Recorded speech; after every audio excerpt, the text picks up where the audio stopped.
In the year 2097, the world had achieved unprecedented technological advancements. Cities glittered with the lights of towering skyscrapers, transportation networks sprawled across continents, and space travel had become routine. Humanity had colonized Mars and several moons of Jupiter, constantly pushing the boundaries of exploration. Amidst this era of progress, the question of whether humans were alone in the universe remained unanswered. One crisp autumn evening, while the skies above Earth were clear and filled with stars, a signal was received at the SETI Search for Extraterrestrial Intelligence Institute. Dr. Emily Roberts, a seasoned astrophysicist, was on her usual night shift, scanning the heavens for any signs of extraterrestrial life. The monotony of endless data analysis was abruptly shattered when her computer screen lit up with an incoming transmission. The signal was unlike anything humanity had ever encountered. It was a series of complex mathematical sequences interspersed with bursts of coded information. Emily's heart raced as she realized the significance of this discovery. She quickly alerted her colleagues, and within hours, the world's leading scientists and government officials were convened in a high-security conference room. The signal was traced to the Alpha Centauri star system, specifically from a planet orbiting Proxima Centauri, the closest star to our solar system. The message was eventually decoded, revealing an invitation for peaceful dialogue and the promise of sharing knowledge. It spoke of a species called the Xenor, who had observed humanity's growth and wished to establish contact. Upon arrival, the delegation was greeted by the Xenor, whose sleek bioluminescent forms and advanced technology were awe-inspiring. The Xenor welcomed the humans with open arms, showcasing their incredible cities and technological marvels. They possessed knowledge far beyond human comprehension, particularly in the fields of genetics and biotechnology. The initial meetings were filled with promises of mutual cooperation and exchange of knowledge. However, beneath the surface of this cordial exchange, a darker motive lay hidden. The Xenor were not driven by a desire for peaceful coexistence, but by a quest for genetic superiority. They had been studying humanity for centuries, intrigued by the genetic diversity and potential they observed. The Xenor's own genetic code had reached a point of stagnation, and they sought to rejuvenate their species by integrating human DNA into their own. The first sign of trouble emerged when members of the human delegation began to fall ill with mysterious symptoms. Initially dismissed as space travel-related stress, it soon became clear that something far more sinister was at play. The Xenor had been subtly administering genetic modifications to the humans under the guise of medical treatments. These modifications were designed to alter human DNA, making them more susceptible to Xenor control. Dr. Emily Roberts, who had remained on Earth to monitor the mission, grew increasingly concerned as communication with the delegation became sporadic. When she finally received a distress signal from one of the delegates, her worst fears were confirmed. The Xenor's true intentions were unveiled. They intended to use humans as genetic fodder to create a new generation of super soldiers, blending the best traits of both species. Panic spread across Earth as the extent of the Xenor threat became evident.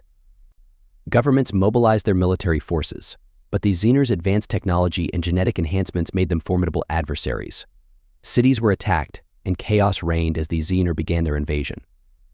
People were abducted en masse, taken to secret laboratories where horrific genetic experiments were conducted. Amid the chaos, a glimmer of hope emerged. A small group of survivors, many of whom had undergone incomplete genetic modifications, began to develop extraordinary abilities. These individuals, calling themselves the Mutant Resistance, banded together under the leadership of Jack Turner, a former soldier who had developed telepathic powers. Jack had been part of the initial delegation and had witnessed the Xenor's treachery firsthand. He escaped their clutches, vowing to fight back and protect humanity. Under his leadership, the Mutant Resistance began to organize, gathering intelligence and planning strategic attacks against the Xenor invaders.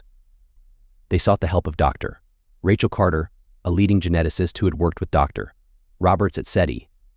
Dr. Carter's expertise was invaluable in understanding the genetic modifications the Xenor had made. She worked tirelessly to develop countermeasures and find a way to reverse the effects of the Xenor experiments. Her research became the cornerstone of the Resistance's efforts, providing hope in humanity's darkest hour. As the Xenor invasion intensified, the Mutant Resistance grew stronger and more coordinated. They launched daring raids on Xenor facilities, rescuing captives and destroying key infrastructure. Each successful mission boosted their morale and weakened the Xenor's hold on Earth. The tide of the war began to turn, and humanity's resilience and determination shone through. The fight for Earth's survival had only just begun, but with the mutant resistance leading the charge, there was finally a glimmer of hope in the battle against the Xenar threat. The resistance launched daring raids on Xenor facilities, rescuing abducted humans and gathering crucial intelligence. Each victory came at a great cost, but the resistance's resolve grew stronger with each battle. They knew that the future of humanity hinged on their ability to outwit and outfight the Xenar. In the face of overwhelming odds, humanity's spirit of resilience and determination shone brightly. The battle for survival had begun, and the fate of the human race rested in the hands of the brave men and women who dared to stand against the Xenar menace. Chapter 2: Secret Experiments. As the Xenar began their invasion, they did so with calculated precision and a chilling disregard for human life. The abductions started subtly, with isolated incidents that were easy to dismiss as disappearances or accidents. But as the frequency increased, it became clear that something far more sinister was at play. Entire towns would wake up to find dozens of their inhabitants missing without a trace, taken silently in the dead of night. The abductees were transported to hidden Xenar laboratories, some located deep within Earth's most remote and inhospitable regions, others in colossal spaceships orbiting the planet. These labs were marvels of alien architecture and technology, blending organic and mechanical elements in a seamless fusion. Inside, the abductees found themselves subjected to a series of horrifying experiments. The Xenar were not interested in simple physical domination. They sought to unlock the secrets of human genetics. They believed that by understanding and manipulating human DNA, they could create a hybrid race of super soldiers who would combine the best traits of both species. These soldiers, enhanced with superior strength, agility, and intelligence, would be unstoppable in their quest for galactic supremacy. The experiments were brutal and methodical. Abductees were placed in cylindrical chambers filled with a viscous, translucent liquid that served as a medium for genetic alteration. Electrodes and needles penetrated their skin, delivering a constant flow of genetic material and electrical impulses designed to rewrite their DNA. The pain was excruciating, a constant searing agony that drove many to the brink of madness. Some subjects did not survive the process. Their bodies, unable to cope with the violent genetic modifications, simply shut down. Others emerged changed in ways that defied comprehension. These survivors found themselves with abilities that ranged from the extraordinary to the monstrous. As the resistance learned more about the Xenar's plans and the extent of their experiments, their resolve hardened. They knew they had to put an end to the Xenar's horrific practices and save as many abductees as possible. Dr. Rachel Carter's research was instrumental in developing countermeasures and treatments for the altered humans, providing a glimmer of hope in humanity's darkest hour. The resistance continued to fight, their efforts fueled by the knowledge that they were humanity's last line of defense against a terrifying and relentless enemy. Enhanced physical strength and speed were common, but some developed telepathic or telekinetic powers, while others could manipulate elements like fire or ice with their minds. These mutated humans were of great interest to the Xenar. Those who displayed useful abilities were subjected to further experiments refining and enhancing their new traits. The Xenar saw them as prototypes for their envisioned super soldiers. However, the process was far from perfect. Many of these enhanced individuals suffered from severe psychological and physical side effects, becoming unstable and unpredictable. Among the first to undergo these experiments was Jack Turner, a former soldier who had been abducted during the initial W of kidnappings. Jack was subjected to a particularly intense series of genetic modifications aimed at enhancing his combat capabilities. The pain was beyond anything he had ever experienced, but his military training and indomitable will helped him endure.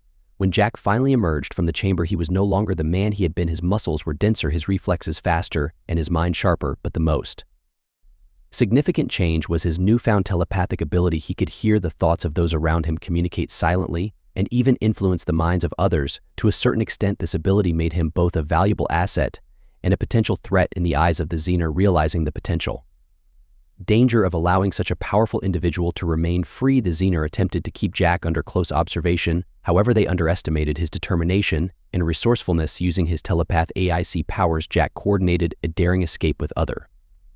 Had to stop the Xenar not just to save themselves, but to prevent the same fate from befalling countless others. The Xenar, meanwhile, continued their experiments unabated. Their labs churned out more and more genetically altered humans, each batch more refined and powerful than the last they began. Deploying these super soldiers in skirmishes against human forces, testing their capabilities and perfecting their control techniques, the world watched in horror, as these abominations, once ordinary men and women, now transformed into living weapons, wreak havoc on battlefields and civilian areas alike.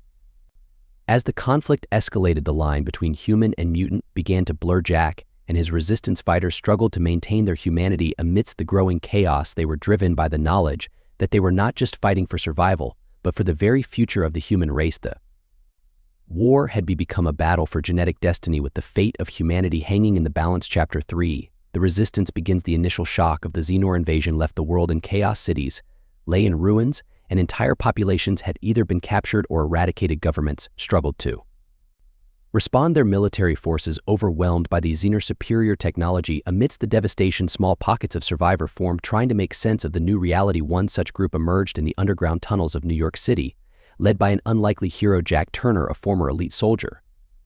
With the United Earth Defense Force, had been one of the Exor's first abductees. Subjected to a series of brutal genetic experiments, Jack emerged with enhanced telepathic abilities. He could sense emotions, read thoughts, and even communicate silently with others who had undergone similar modifications. Though the pain and trauma of the experiments had been immense, Jack's resolve to fight back had only grown stronger. In the dimly lit confines of an abandoned subway station, Jack convened the first meeting of what would become the mutant resistance. Around him were others who had survived the Xenor laboratories, men and women with various mutations and enhanced abilities. There was Maria, a biochemist with the power to manipulate chemical compounds, Jason, a former firefighter who could generate and control fire, and Elena, a nurse whose touch could heal wounds rapidly. Listen up, Jack began, his voice steady but intense. We've all been through hell, but we're still here. The Xenor think they can use us as their pawns, but they're wrong. We have to fight back, and we have to do it now. The group murmured in agreement, their faces reflecting a mixture of fear and determination. Our first priority, Jack continued,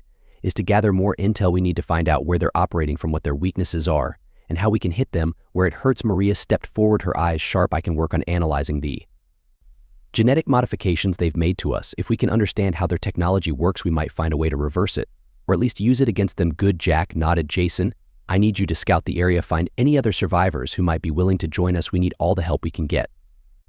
Jason gave a curt nod and headed towards the exit, flames flickering in his hands as he prepared to move stealthily through the devastated city. As days turned into weeks, the mutant resistance grew in numbers and strength. Jack's telepathic abilities allowed him to coordinate their efforts efficiently, creating a network of cells that operate in secret, always one step ahead of these Xenor patrols. They established safe houses, stockpiled supplies, and developed a rudimentary communication system that relied on their enhanced abilities to avoid detection. One evening, Jack received a telepathic message from Elena, who was tending to a group of injured survivors in a makeshift clinic. Jack, you need to see this, her mental voice echoed in his mind, urgent and tinged with hope. Jack made his way to the clinic, navigating through the labyrinth of tunnels and hidden passages. When he arrived, Elena was kneeling beside a young boy who had been rescued from a Xenor capture unit. The boy's skin glowed faintly, and as Jack approached, he felt a wave of calm and clarity wash over him.